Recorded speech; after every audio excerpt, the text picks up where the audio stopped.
Okay, welcome back to another video. If you enjoy at any point or if you find value, please like the video. But basically, if you haven't seen my previous videos, I go over positions that my business partner and I are inside and our thinking behind them, updates along the way. We look at the big picture and we look at technicals, right? So basically, SOFI. This has been a position that I've been posting about for quite some time now. It's starting to make the move that we are wanting to see, but we also believe that now might be a smart time to take some profits off the table as we are seeing strength, right? You kind of want to be selling into strength, buying into weakness, but you really want to zoom out to make sure you're doing so at the right times. And basically, SOFI, or up like 30-40%. So what you want to do, or what we want to do, is make sure prices don't come back down and we fail to take advantage of this opportunity of where the price is right now. We have done this mistake many times in the past, and we want to make sure that this is not something that we do every time, right? It's fine if it does because markets are not perfect and nobody can execute with 100% consistency and certainty, but we want to make sure we're looking at things clearly. And for SOFI, if you haven't seen my other videos, please check them out. I might link one of them in the comment section below because I spoke exactly about this move prior to the run-up, which is fucking awesome. Like, it was exactly what we wanted to see. I was just prepared for a shakeout, knowing the amount of retail that is in this name.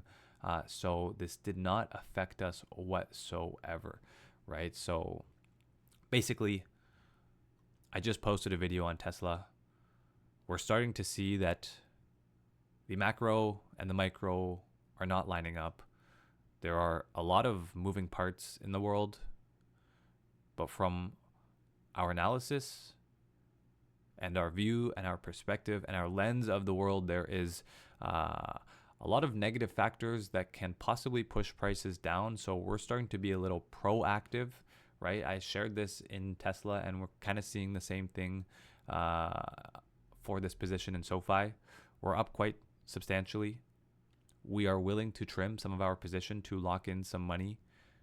And we are seeing that there are some geopolitical risks and some political changes that will happen regardless of who will win.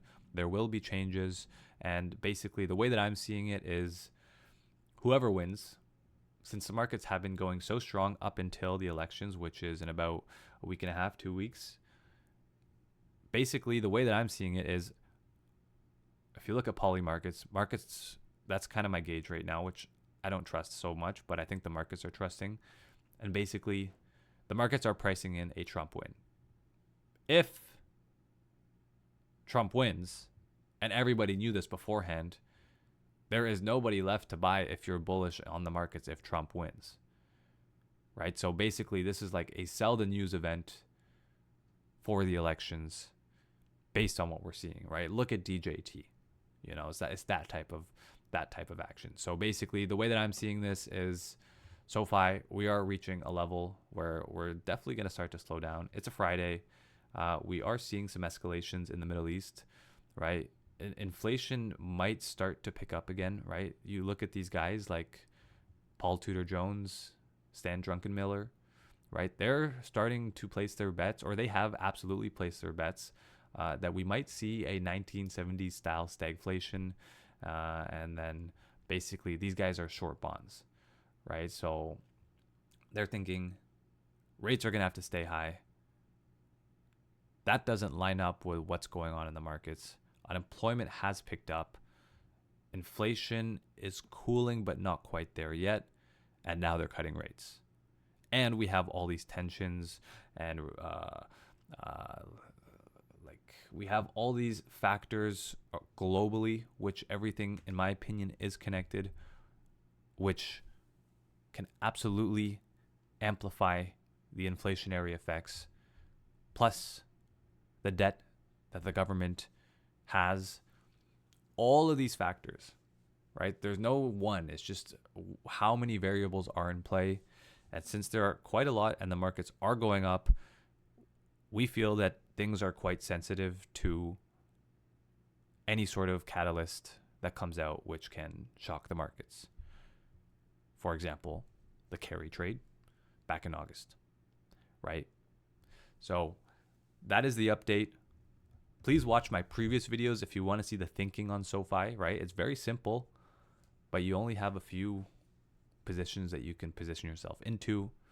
The Warren Buffett mentality, Google punch card mentality for Warren Buffett, right? If you only have 20 stocks you could trade, which ones are you going to trade? You'll look into them very deeply. You will be on them like glue, which is what I do. And we think it makes sense to close out some of our position. So we are long 17,000 shares of SOFI here. The goal is to close out 4,000 by the end of the day. I've done 2. I have a trailer on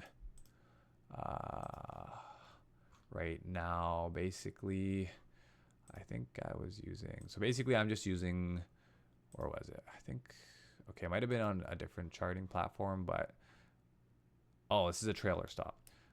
Anyways, I'm just going to let this ride. I don't want to sit here all day. It's a Friday. We made good money, so I want to go and enjoy myself. So I'll let this ride out. If you start to push up, fantastic. But that's kind of where we're seeing SOFI. If you enjoyed, once again, please like, please subscribe, and I will see you in the next one.